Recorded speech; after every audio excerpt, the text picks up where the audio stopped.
Well, welcome. We are starting our Lent series a little bit early because today is going to be an intro of what to expect, some principles of Jesuit spirituality. Um, I'll use that interchangeably, Jesuit and Ignatian. Jesuit is the Society of Jesus. Ignatian is the man who started it, Saint Ignatius, whose name in Spanish was Inigo. So if any Princess Bride fans, he had the same name as Inigo Montoya, You Killed My Father, Prepare to Die. Hudson just watched that for the first time. He knows what we're talking about. So Jesuit spirituality, this is going to be throughout Lent, it'll be a little bit of information and more practice than usual.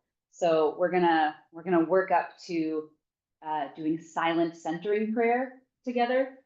You can't just start with 20 minutes of silence. We'd all go crazy. So we'll do maybe 1 minute, 2 minutes as we go. And 1 week we'll talk about centering prayer and how to focus our minds and what the purpose of that is. We'll have imaginative prayer, putting yourself in a scene in scripture and letting your imagination play out. And like maybe Jesus interacts with you. Maybe you're one of the characters in the story. Maybe you're watching from the side. And what do we gain from that? Really, I think the styles of prayer that Ignatius came up with are ways of prayer that encourage us to be with Jesus and experience God's love without just having to come up with new words of different things to ask for or different people to pray for. If you imagine a relationship with a person, if every conversation was, and can you do this? And will you do this? And please help them. Like it's not quite a relationship, but it takes training new spiritual muscles to be able to hear from God and experience God rather than just to close our eyes and pray to the abyss. So I'm going to start with one quote from Thomas Merton that's in this Spiritual Exercises book, which is not where my bookmark is. 70. A lot of the things that Ignatius comes up with feel pretty intuitive to us now, but what's interesting is that he was in the 1500s and they weren't, they were sort of innovative then.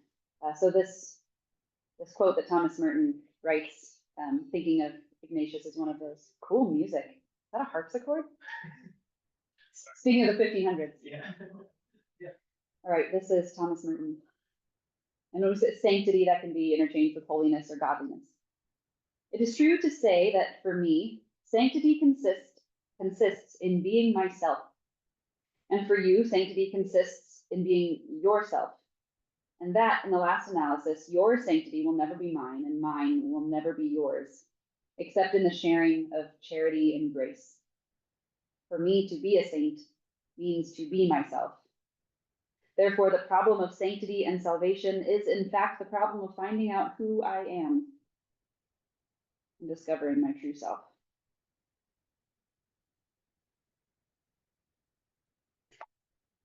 So this is where we're going to practice our minute of silence to get started. And what I'm going to invite you to do is listen for a word. It could come from your gut intuition. It could come from God of what you need in the next season of life, in the next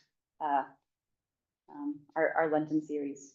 What is something you need? So I'm going to give you maybe a minute, maybe two, to just sit in silence and ask for a word.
that feel like 10 seconds or 10 years?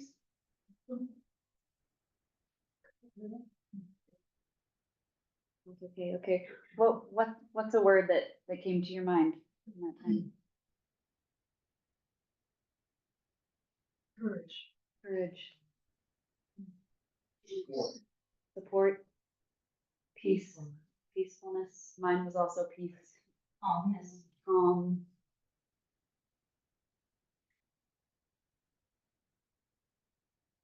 About those of us on Zoom, any words come to mind in the silence?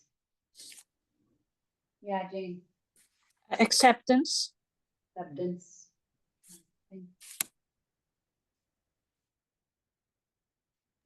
Okay. Jack and Sharon? Yeah, I'm hearing well. Yeah. Thank you. Did a word come to mind in the silence for you? Ran an errand. I wasn't raising my hand that I had an answer. I'm listening. Oh, sorry. I saw you go off Zoom and heard you. No worries. I got my magnifier. So how do you imagine sitting in that silence for 20 minutes would feel? Does that feel intimidating or like what a relief to sit in silence for that long? It's hard not to wander. Hard not to wander. I do try to join a group that does a 20-minute meditation. So I've never actually made the entire 20 minutes, because it's online, so I'll go get some coffee. Yeah. But I've made it 10 or 15. For me, the trick was accepting that sometimes the mind wanders and not beating myself up and just bringing myself back. Yeah. But yeah, 20 is going to be a challenge. I went to a healing sound conference, a long time ago, and we spent the whole day on me, and it was amazing. Yeah. At some point, time feels like it falls away, doesn't it? And you're like, it could have been minutes, it could have been hours, and I couldn't tell you which. Yeah. Well, we'll work up to some more silence throughout our journey, and we'll talk more about what the practice of silence looks like, and some strategies for keeping the mind clear or letting it wander, or how we do that. But thanks for starting off with that with me, everyone. Here's to peace and calmness and courage and support and acceptance. And I'm sorry if I missed any.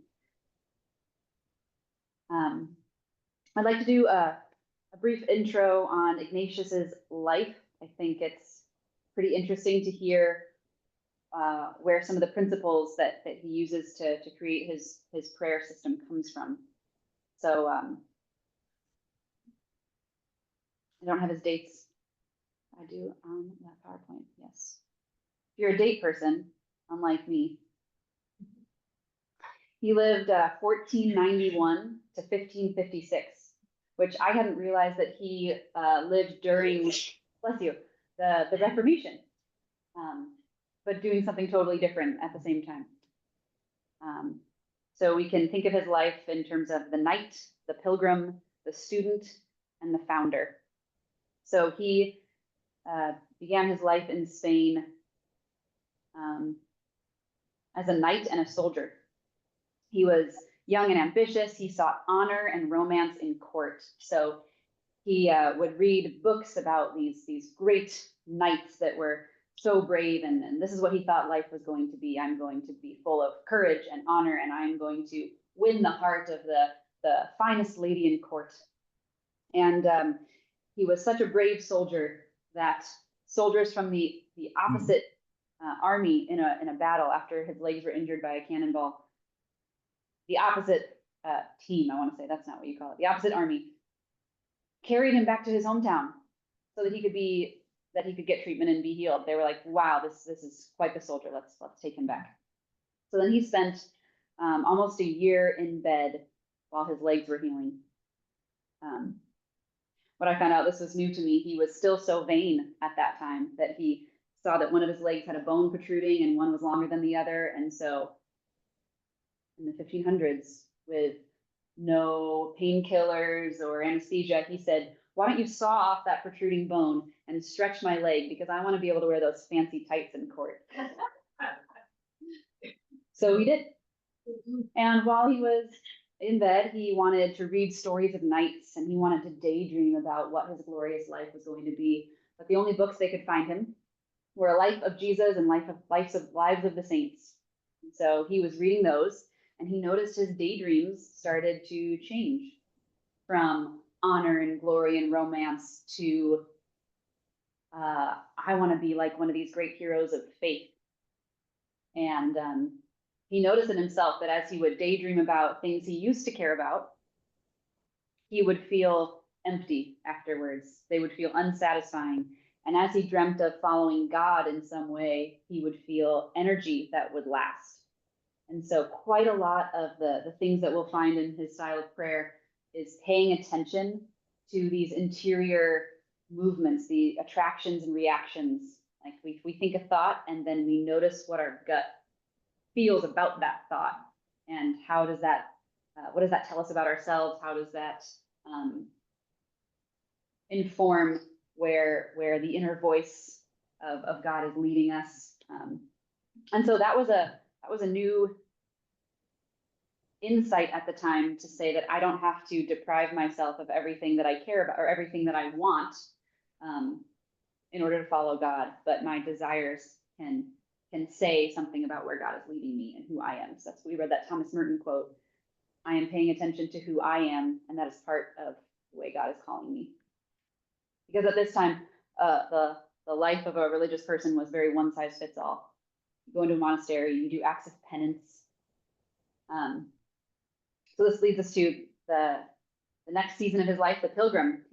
Once he was better, he took his sword and his fancy clothes and he went to the top of a mountain where there was a monastery and he prayed all night. And then in the morning, he left his sword and gave his fancy clothes to some beggars and went out as a pilgrim. And he stayed in another monastery, working at a hospital and learning to pray, paying attention to these interior movements of his soul, attractions, feelings, thoughts, and which ones of those led to greater intimacy with Jesus and which ones were distractions to spiritual growth. And he wanted to be the best religious person there was, the best monastic he could be. So he was trying to outdo all of the saints that he read about, outdo them in acts of penance and pray longer. And There goes St. Ignatius. Yes. And so this wasn't bringing him energy, he found. This was actually leading him to feel quite unsatisfied. And his new insight was that this is vanity for me to try to outdo all the saints. And that God is not a tyrant waiting for him to slip up, but a helping God who wanted him to experience the fullness of life. Again, this was more against the grain in his world than it is in ours, right? So after that time, he encountered God in a series of mystical revelations that convinced him of God's presence in every aspect of life. God in all things is one of the primary tenets of Jesuit spirituality. God in all things. God can speak through all things. We can encounter God in all things. And that his life's calling was as simple and as grand, helping souls, or helping people, we might say now.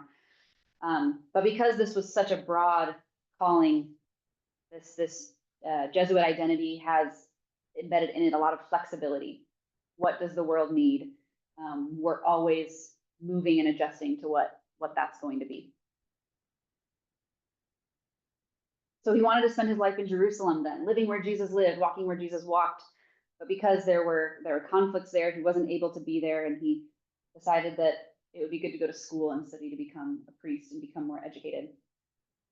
And there he found a group of friends that were really inspired by him, and they decided to call themselves the Society of Jesus.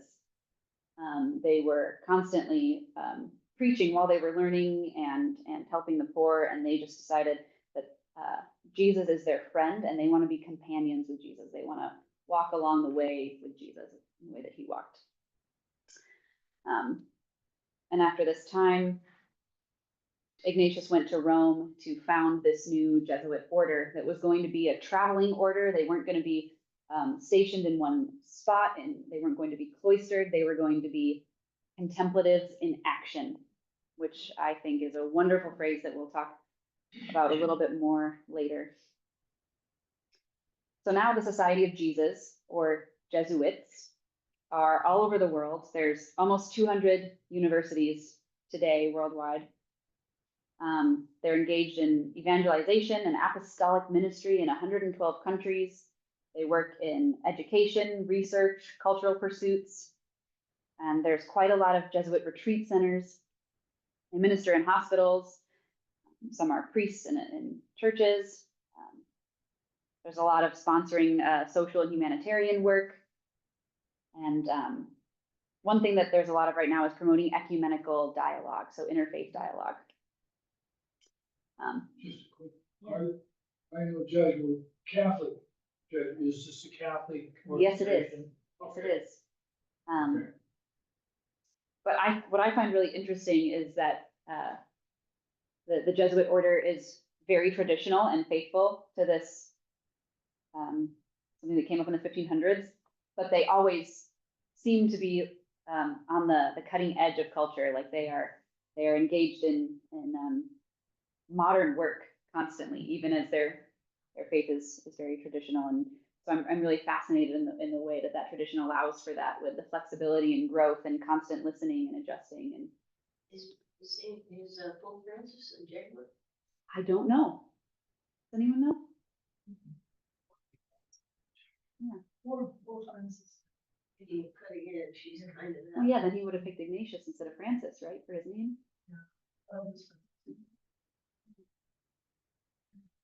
Yeah. So they're doing a lot of very interesting work in the world, contemplatives in action, accompanying Jesus. And some of the basic tenets, some of the themes or principles are God is in all things, we said. There is no difference between sacred and secular. Anything can be a place where you encounter God's love, and anything is a place where you can pour God's love. So there's no ministry, there's no work in the world that is secular also, which is why they're in, Pope is Jesuit, thanks Ryan for checking. So they're able to work in so many different areas because they don't see a distinction between religious and secular. Another principle is holy indifference. Anybody heard this phrase before? Or holy detachment is another way to say that. As much as I'm attracted to this idea, I also repel it, probably because I'm not great at it. This is the idea that we can be free from all of the things that are holding us back to follow God's will. Free from worries and fears, and he talks about attachment and disordered attachment. What are things that we put our faith in or our hope in that are false security? So think of the story of the rich young ruler encountering Jesus, the rich young man, and Jesus says, okay, sell everything you have to the poor and come follow me. And he says, I can't, that's too hard. And not that story is something that we should all do, but this is what Jesus was saying. You have a disordered attachment. This is getting in your way. So what are the things that we cling to in a way that is keeping us, that is holding us back? How can we achieve this holy indifference so that we are available to follow God when God calls us into something new or something scary? This is also goes along with a theme that's very important to Ignatius: freedom. And this is, we're free from the things that hold us back, so we're free for God. There's a moment in Dante that I really like thinking about this too. In Dante's cosmology, we have the inferno or hell, the mountain of purgatory, and then paradise, which is up in the sky. And in Dante, the mountain of purgatory is actually in heaven. You go through the gates of heaven, and then you have to work your way up the mountain, getting rid of all the things that hold you back. like a balloon filled with cement, but you're getting all the cement out so that when you get to the top of the mountain, you are weightless.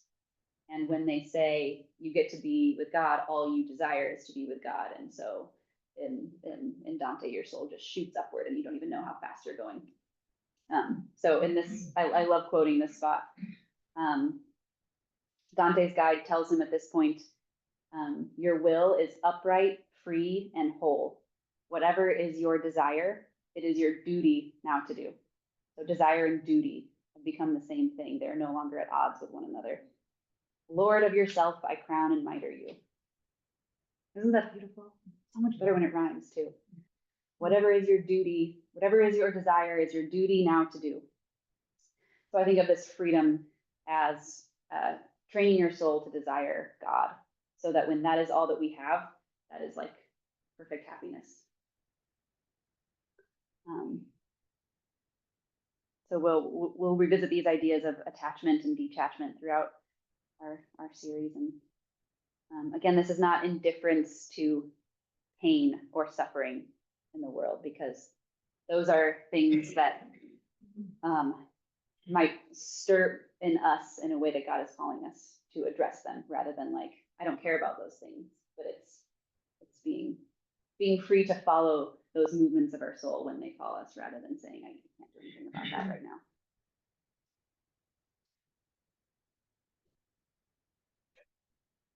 Yeah. I'm just thinking how much attention in a positive way is given to desire in this spirituality, in a way that maybe is contrary to how a lot of us think about desire. And desire is a bad thing. Desire leads us away from God. Or it's deceitful. Can you all hear Ryan's question with the speaker? Ryan's noticing that there's a lot about desire in here, and we often think about desire as something that we have to tame or that leads us away from God, rather than something that leads us toward God. Less of a question, we're just noticing. This feels like a very different way to think about it. A very Potentially leading us inward toward God rather than inward away from God. Yeah, and that desire here might lead us toward God rather than away from God. And I think that's one of the calls that Ignatius gives us to listen to those desires. Like, is this desire actually part of an unhealthy attachment? Is this desire something that I should pay attention to and work on? And how do I let myself desire the things that will be better for me? So I think there's probably both of those things going on at once, and paying attention to that. So that leads us into consolation and desolation. When we pray the examine prayer, which is where we replay the day in our mind, and what happened, what choices we made, and when we felt close to God and when we felt far from God. So noticing those moments of consolation and desolation. Grace, peace, and joy versus emptiness, or ickiness was a word, like what makes me feel icky or lethargic or brings despair. And that's something I often do with students. We don't just pray over the day as Jesuits might do at the end of every day. Pray over it. Where was God in this? Invite God to be in it. But we will look back on the whole year and say, when did I feel close to God? When did I not? So we haven't graduated to using the words consolation and desolation yet. I'm gonna unmute. Those are some of those words. Austin, there was an expression, I can't remember where it came from, to find where your gladness meets the world's need. So the world gladness kind of fits in. Yeah, that's in Frederick Buechner's definition of vocation and calling. That's a favorite of Ryan's and I. Yeah, mine too. Yeah. Yeah, I wonder if Buechner ever encountered Ignatian prayer. Yeah. It's lining that up, right? So important to note that consolation and desolation are not the same thing as happy and sad. You might notice that you felt held by God in moments of deep sorrow, and there is satisfaction in knowing that you're experiencing God's presence there. You might have a very happy experience, but notice at the end of the day that it felt empty because it didn't feel like God was accompanying you there, or that you weren't inviting God into that space.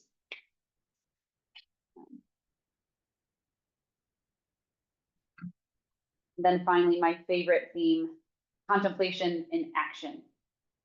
Does that sound like a paradox? Yeah, typically when we think of a life of personal prayer, or maybe a more monastic life, we think of moving away from the world and just me and God, right? And that can feel maybe unfaithful when there's so much in the world that needs love. But one of Ignatian's insights is that if I am spending time in God's presence, experiencing God's love for me and experiencing God's heart of love for the whole world, that will naturally lead me into acts of love for the world. And if I am doing work in the world to love others, there's always more to do. It can sometimes be thankless. It is often full of despair, as we know we're never going to finish it, and there will always be suffering. We cannot sustain that work without being constantly in God's presence as well. Ora et labora is the Latin for working and praying, right? Those are things that go together and lead into one another and sustain each other. So this might be redundant, but I kept an excerpt here, so I'm going to read it now. The commitment to action and to public responsibilities often meets an objection of another kind. This is the view that contemplation is at the heart of religious faith, and that contemplation and action are incompatible with one another. Contemplation is certainly at the heart of faith, because contemplation means an attitude of receptivity, attention, and awareness of divine presence and guidance. But Ignatian spirituality refuses to see contemplation as being in opposition to action or incompatible with it. What is seen as incompatible with contemplation is greed, possessiveness, acquisitiveness, cruelty, indifference to the needs of others, pride, self-assertiveness, and preoccupation with oneself and one's public image. Those are the things that are against contemplation. But hard work, preoccupation with serving the needs of others, and so forth, are seen as opportunities to be contemplative in action.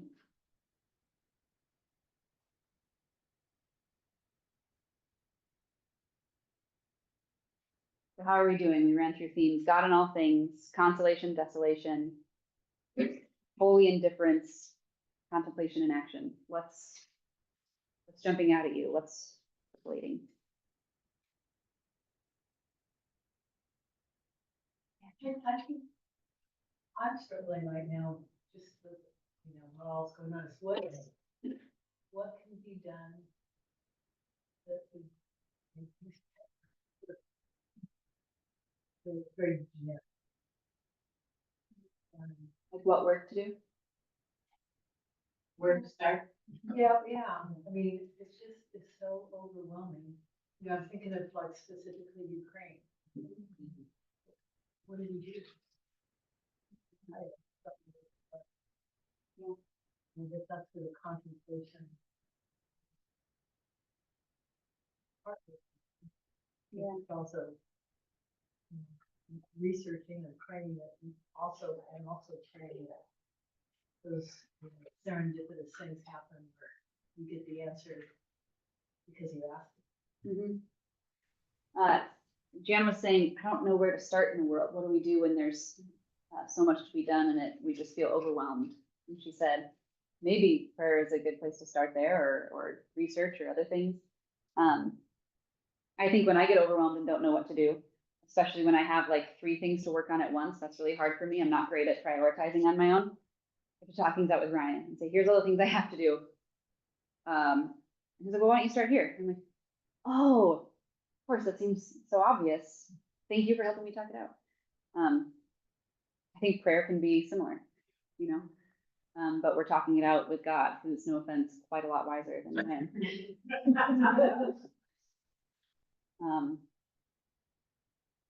But I mean, even before we start we're already overwhelmed, right? That's why I think this is a time when we have to find deep roots in a prayer life that could sustain us and direct us, because we really don't know what to do on our own, because there's so much. And thank God we're in community where like we all have different gifts and we don't have to take on everything. But I think fostering a life of prayer and contemplation is essential to that kind of work, and to be able to have peace in the midst of it, and to function in the midst of it. I just want to, for me, that really ties into the sermon today, you know, on the mountain, especially the first song we sang, you know, on the mountain. We feel great, but it's through connection with other people, and it's through actually action that we feel closest to God, I guess. It's The mountain was in service of the work rather than the mountain being the end point. goal. Yeah. What a great sermon for this too. Yeah, we go up to the mountain and encounter contemplation, we are sustained, and then we come back down again. Yeah. With the youth, we just had a retreat on choices and how do we make decisions. And one of the things that came up was, we don't just wake up one day capable of making a really big, loving decision that flies in the face of the logic of the world, but we have to practice every day to get to that point. You know, we hear about heroes of faith who made a big decision that we're so impressed by, and like, I wish I could do that. But what we don't see are like the years that they have built up, the muscles to get to that point, so that when there is a decision that feels impossible, they already know what they're going to do. It really isn't a question at that point for them. And Ignatius, as a soldier who was very physically fit, he knew about exercising and that you work at it. And so he intentionally named his spiritual exercises the exercises, because he says you have to work at it every day to build up spiritual muscles, to be able to encounter the world in a certain way, and to choose love over greed or selfishness or pride. But that all of that is rooted first in accepting and trusting and basking in God's love for you. I will make decisions to give myself false security or fame or riches or get people to like me, because those things feel like they will fill the void of not knowing and truly trusting that I'm loved by God. So we're susceptible to those things when we're not constantly aware of God's love for us. And so the root of all of these exercises is going to be a way to commune with God's love for us and experience it rather than just try to believe it in our minds.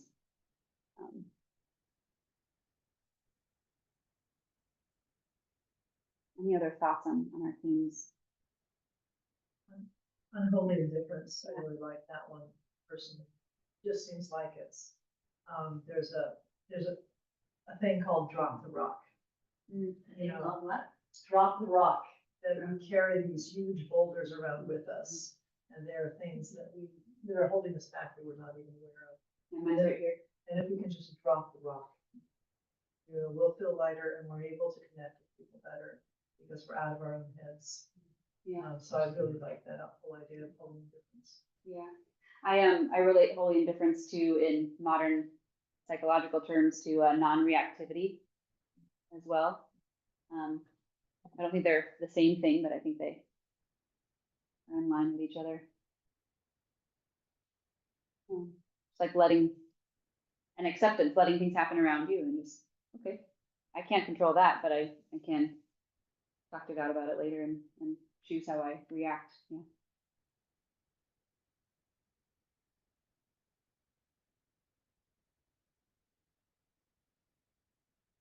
Any other thoughts, questions I may or may not know the answers to?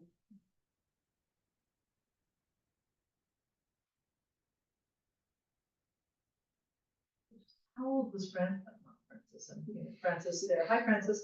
How old was Ignatius when he founded the Jesuits? That is a good question. Let me Google it real quick.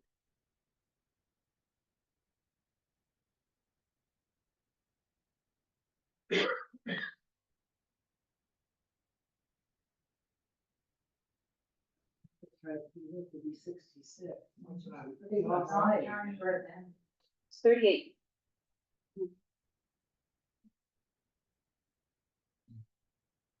I was surprised that I'd never realized before that the word Jesuit comes from Jesus.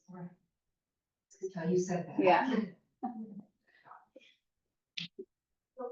I walked in late, so I may have missed some of this, but are we gonna have practice that we try each week? Is that okay? Yeah, so today is some intro and biographical detail, some principles. We are going to end with a meditation. Next week, we'll be talking more about the spiritual exercises, which is a way to pray through the life of Jesus. And it was originally designed to be a 30-day retreat, a very extensive prayer where each week there's one different movement. And week 3 is you're praying through Holy Week and the crucifixion. And week 4 is resurrection and going out in the world. Did I already mention the movie Silence in here? Okay, I did that in youth group earlier this morning. There's a movie called Silence. Has anybody seen this? With Andrew Garfield and Adam Driver. They were young Jesuit monks and they are sent to Japan during the Tokugawa shogunate. I'll give myself a high five for saying that right. When Japan was closed and they were persecuting Christians and killing them. But in preparation for this role, both actors went through the spiritual exercises and they did a week of silence and fasting. And Andrew Garfield has an interview on Colbert where he talks about, like, I was never really a religious person. I was doing research for the role. I thought I would, see what this thing is all about. And I encountered the person of Jesus, which is a fascinating interview. He's not saying like, I'm a Christian. He's saying, I met Jesus doing this. Actually, some of the books I have somewhere are written by the man who directed him through that experience, and he came and talked to our class in seminary, which is very cool. But it's a great movie to experience some Jesuit history, what their mission was, what their ministry looked like, how they were open to go anywhere based on what their supervisor told them they were going to be doing. Would that be a good movie for like church movie night? I think it might be a little too intense for that. So I recommend it on your own. There's some violence, I don't know, we would say torture, maybe torture in it. And it's ambiguous how it ends. So it's maybe a movie that's not for the faint of heart. But I do find it lovely to hear these actors saying, I did this for research and boy, did I encounter Jesus. And just recently, I heard Andrew Garfield. So that film came out 10 years ago. Yeah. Just recently, we were different. He still does the daily exam.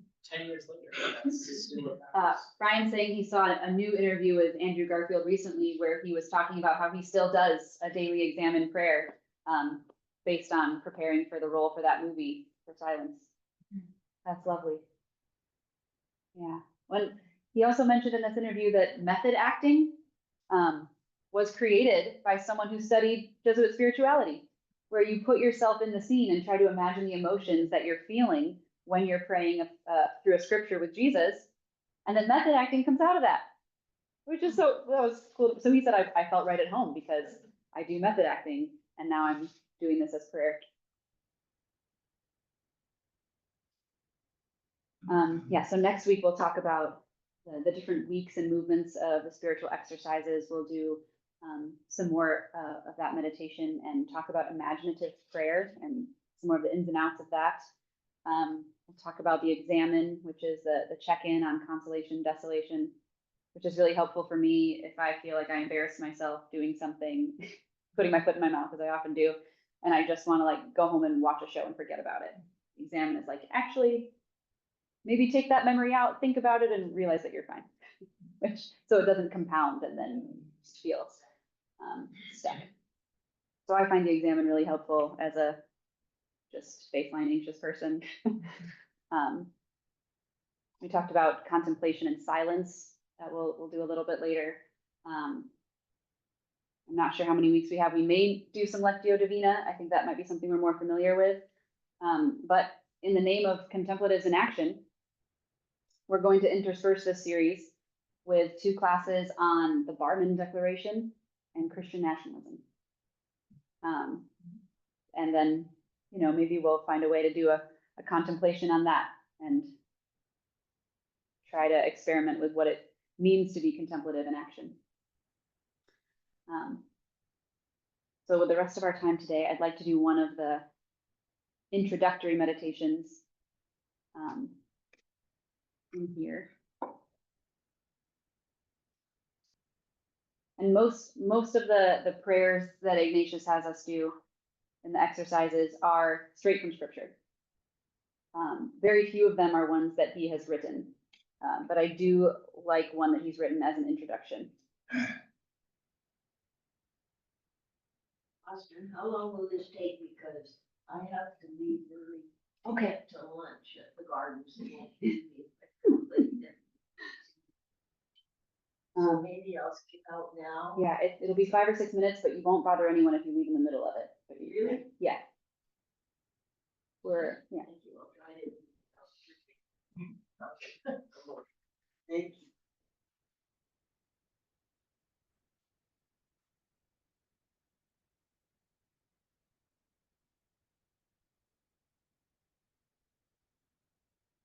This is going to be a meditation where we try to see the world through God's eyes. So we're going to imagine that we are God looking at the world.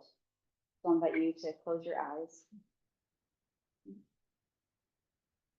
And I'll start with my own prayer. God, we ask that you would be present with us, help us encounter your long, loving gaze on us and on the world, and help us rest in that love. Right. I try to enter into the vision of God, the mystery of divinity shared by 3 persons looking upon our world, men and women being born and being laid to rest, some getting married, some getting divorced, the old and the young, the rich and the poor, the happy and the sad. So many people aimless, despairing, hateful, some killing, so many undernourished, sick or dying, so many struggling with life and blind to meaning. With God, I can hear people laughing and crying, some shouting, some praying, others singing.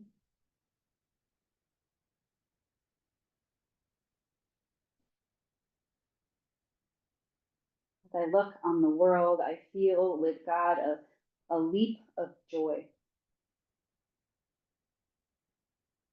God knows the time has come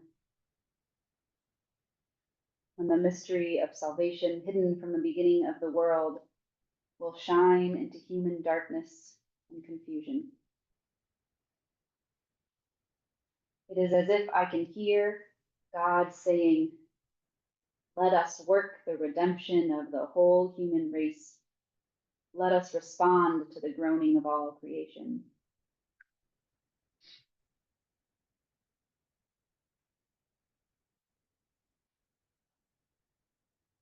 Imagine God's joy and excitement, even giddiness, at getting ready to enter into the world, into humanity's joy and pain.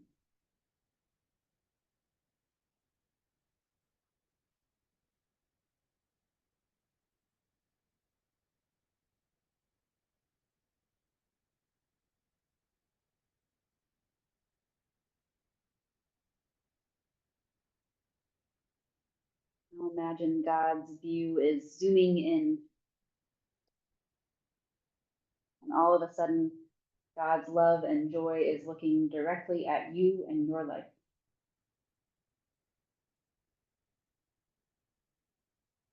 What do you imagine God feels when looking at you?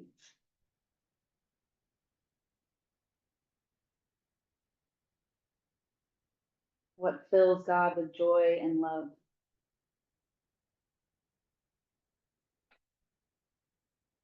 How does God respond to your pain?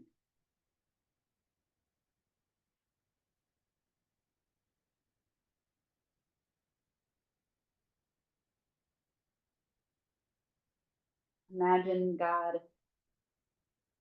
aching to spend time with you, to know you, and to tell you how loved you are.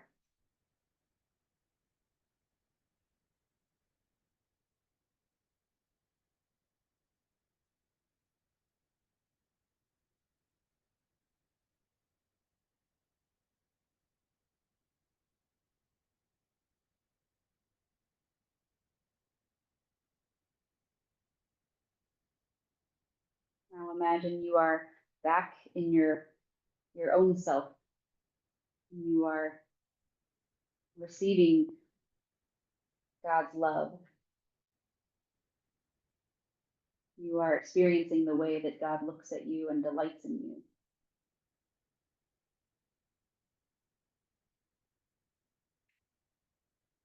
Does this change the way that you see yourself?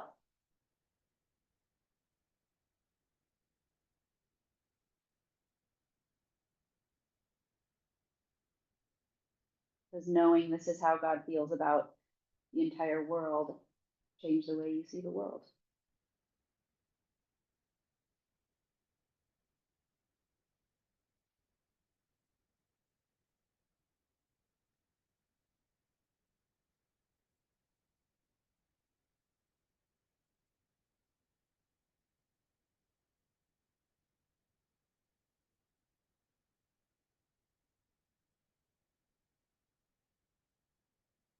Amen.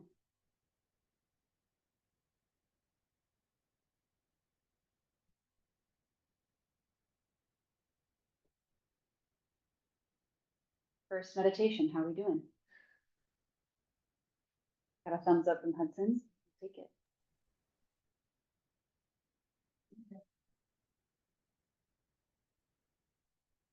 Any insights?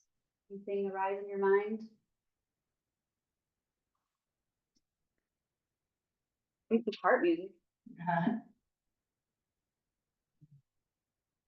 First, it was hard to put myself in God's. How it's starting to make suppositions about it.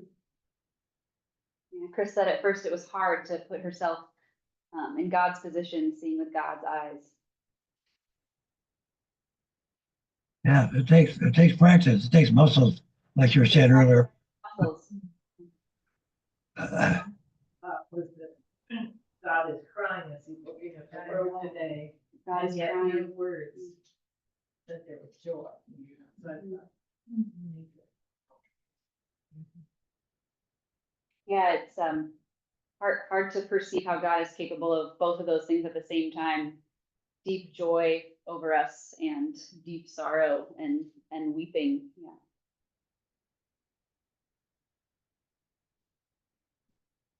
What I was thinking about was I was reading an interview with someone who had lost their son, and he said that one of the changes in he still believed in God, he was still a Christian, but he realized that he had always worshipped a housebroken God, and that God isn't housebroken.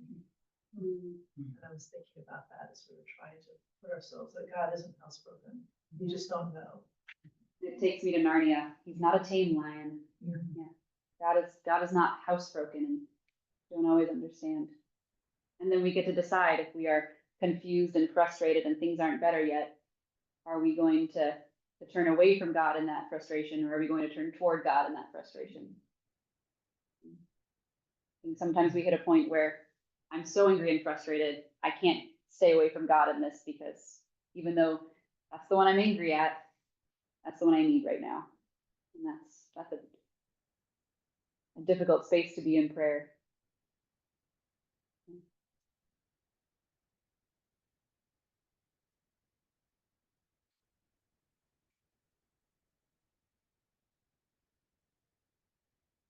All right, well, we'll continue next week. We'll do a little bit more imaginative prayer on a text. And I'll probably have handouts and a PowerPoint next week too, so.